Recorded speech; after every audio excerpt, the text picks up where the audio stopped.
OBC revalidation form fill up করতে গিয়ে অনেকে আবেদন বাতিল হয়ে যাচ্ছে, কারণ ছোট একটি ভুলের কারণে আপনার ফর্মটি রিজেক্ট হয়ে যেতে পারে। তো আপনি যদি সেই ভুলগুলো এড়িয়ে একেবারে সঠিকভাবে ফর্মটি পূরণ করতে চান, তাহলে আজকের এই ভিডিওটি শেষ পর্যন্ত অবশ্যই দেখুন। আজ আমি ধাপে ধাপে পুরো ফর্মটা ফিল আপ করা বলে দেবো, তাও আবার নিজের হাতে থাকা ফোনটি দিয়ে। নমস্কার বন্ধুরা, আপনাদের সবাইকে স্বাগত আপডেট বাংলা চ্যানেলে।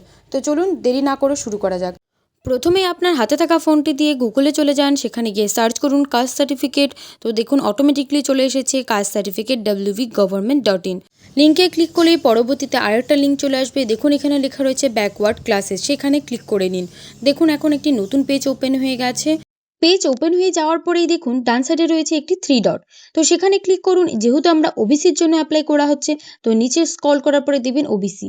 তো সেখানে ক্লিক করার পরে দেখুন অ্যাপ্লিকেশন ফর ফ্রেশার্স ওবিসি বা স্টেট ওবিসি এনসিএল রয়েছে, সেখানে ক্লিক করুন। ক্লিক করার পরে একটি ফর্ম চলে আসবে, সেখানে ফিল আপ করতে হবে।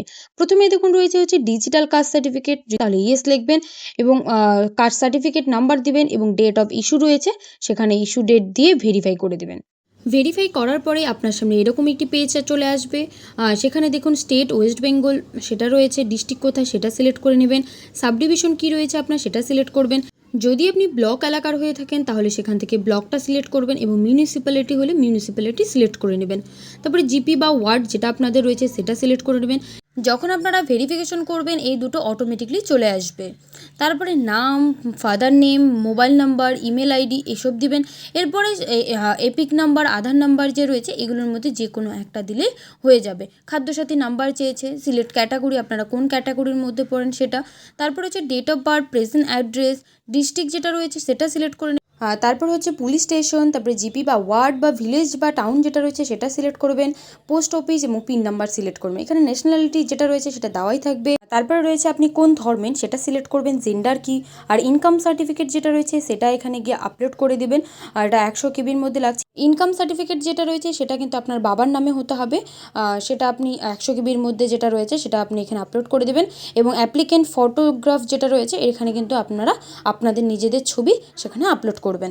তারপরেই দেখুন এখানে রয়েছে সার্ভিস, মানে আপনার বাবা কি সার্ভিস করে, যদি কোনো গভর্নমেন্ট এমপ্লয়ি হয় সেটা দিবেন, এবং যদি সেটা না করে তাহলে এখানে নান অপশন রয়েছে সেটা দিয়ে দেবেন।